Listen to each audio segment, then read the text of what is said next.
Hello, and welcome to this presentation, Understanding Inrush Current Measurements.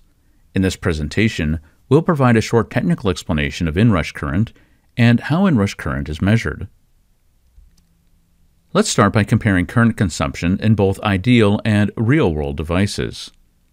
In the case of an ideal device, current would gradually start flowing after power is turned on until it reaches its normal operating range or ranges. The current drawn by the device during power on would never significantly exceed the normal range. On the other hand, a non-ideal or real-world device may draw significantly more current during startup than it draws during normal operation, with the current settling to a normal range sometime shortly after power on. The term inrush current is used to describe the current drawn by a device immediately after power on, but it's typically only used when referring to currents that reach a very high value compared to current seen during normal or steady-state operating conditions. Note that you may also hear this called input surge, switch-on surge, or just surge current. High inrush current is usually associated with reactive loads. For example, high inrush currents are often due to capacitor charging. But high inrush currents can also occur with purely resistive loads, such as some types of heaters. Inrush current is problematic because components must be able to withstand the peak inrush current until the current falls to normal or steady-state levels. High inrush current can stress devices in several ways, including permanent damage such as burning out components, printed circuit board traces, etc. Even when the damage is not immediate, high inrush currents can still contribute to a reduction in the device or component lifespan. In addition to damaging the device itself, inrush current can also create voltage sags, which may affect other devices on that circuit or branch, for example, causing a brownout reset for a microcontroller.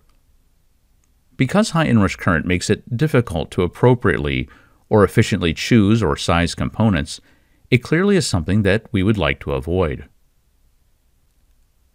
Because of this, devices that are subject to high inrush current may use one or more methods to limit the amount of current drawn during power on.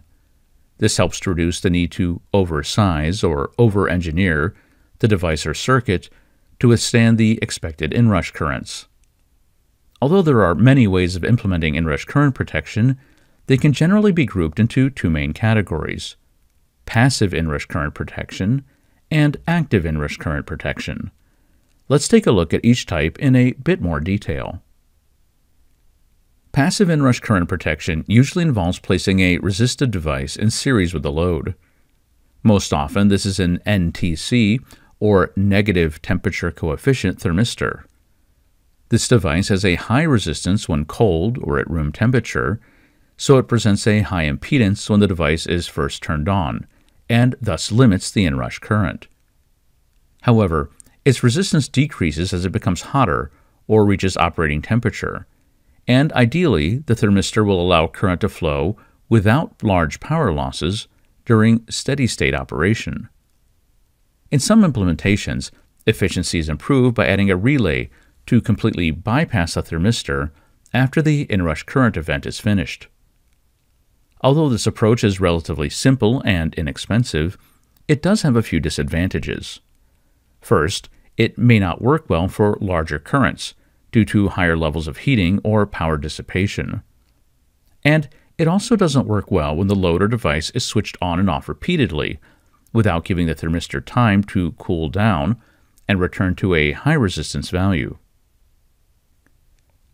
Active inrush current protection is normally implemented by controlling the rise time or slew rate of the voltage. This can be done using switching devices such as MOSFETs, SCRs, etc., such that they present a high resistance at power on, and then this resistance is gradually reduced over time. This requires some type of feedback or control circuit. As one might imagine, active inrush current protection usually has a higher cost, larger size, and greater complexity than passive inrush current protection. But active current protection is typically more efficient and flexible. One example of this increased flexibility is that active inrush current protection can allow for a hot restart. That is, it works even when a device is being switched on and off at frequent intervals. Recall that this is generally not possible with an NTC-based passive protection approach, since the thermistor needs time to cool down before it becomes effective again. There are two main reasons why inrush current measurements are important.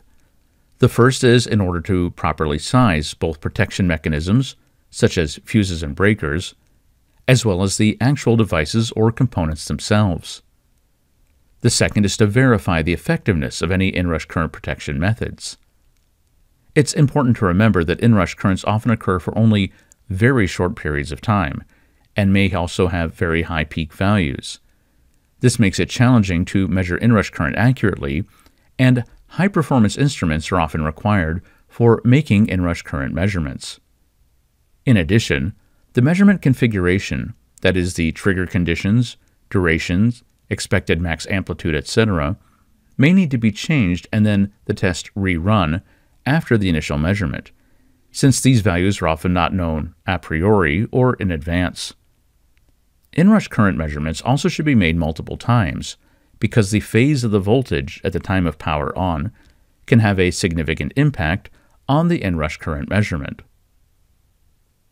There are, in fact, three types of tools or instruments that can be used to measure inrush current: clamp meters, power analyzers, and oscilloscopes. Let's start by looking at clamp meters. Clamping-style multimeters can sometimes be used to measure maximum inrush current and display the result as simple numeric values. Clamp meters are primarily used for troubleshooting large electrical devices, such as motors or heating/air conditioning systems. They generally aren't used in electronic design.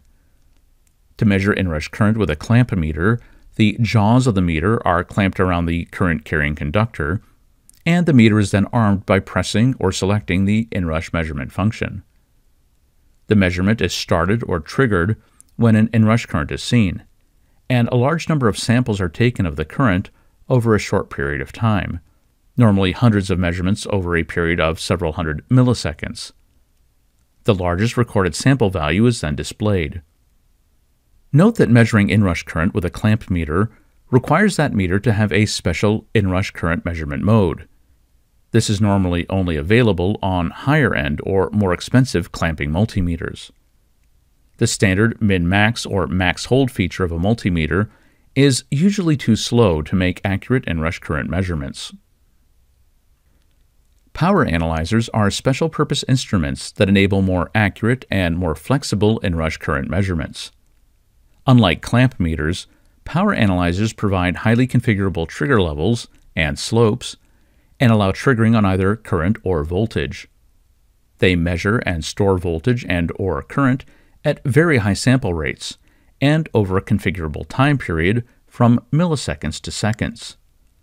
And these measurement results can then be displayed both in the form of graphs showing current as a function of time, and/or can be viewed as numerical results, including average, max, and min current. In most cases, these values can also be exported for additional analysis or documentation. Since power analyzers are often used to measure inrush current for AC mains connected devices, a special AC mains adapter is often used. In this case, the device under test is simply plugged into the adapter and operated as normal. Another way to measure inrush current is using an oscilloscope, which is a general-purpose instrument widely used for electronic and power applications. Oscilloscopes are more flexible instruments than power analyzers, and are thus well suited to measuring inrush current in a wide variety of electronic design, test, and debug environments. They're also very highly configurable, for example with regard to setting the trigger thresholds, etc., used when making inrush current measurements. Like power analyzers, oscilloscopes can display inrush current measurements, both numerically and graphically, and allow for easy export of measurement results. Note, however, that oscilloscopes natively measure voltage, not current, so a suitable current measurement approach must be chosen. Most often, a so-called current probe is used, whereby the probe is clamped around the current-carrying conductor. Another approach is using a very low value shunt resistor and measuring the voltage drop across this resistor using a differential probe. Regardless of the method used, both the scope and the probes must have sufficiently large voltage ranges and sufficiently wide bandwidths to accurately measure high peaks and fast rise times, often seen when measuring inrush current. Let's end with a brief summary. Many electrical and electronic devices draw significantly higher currents during startup or power on compared to the amount of current drawn during normal or steady-state operation. And this initial surge of current is commonly referred to as inrush current. Inrush current most often is defined as the maximum current drawn, in amperes, during a user-defined initial time period, typically on the order of milliseconds to seconds. Although somewhat higher current at power on is normal and expected, excessive inrush current can create many issues, including device degradation, damage, or destruction. Therefore, both active and passive methods are sometimes used to limit inrush current. There are three main categories of devices which can be used to measure inrush current. Clamp meters are low cost and widely used for troubleshooting and repair of electrical devices, but they lack the necessary features for use in electronic applications. Special instruments called power analyzers can make accurate measurements of inrush current and can display or export the results in both numeric and graphical format. And finally, oscilloscopes can provide very high flexibility, speed, and accuracy, and thus are used together with either current probes or differential voltage probes to measure inrush current and verify the effectiveness of inrush current protection. This concludes our presentation, Understanding Inrush Current Measurements. If you're interested in learning more about inrush current, power analyzers, or oscilloscopes, please see the links in the video description. Thanks for watching.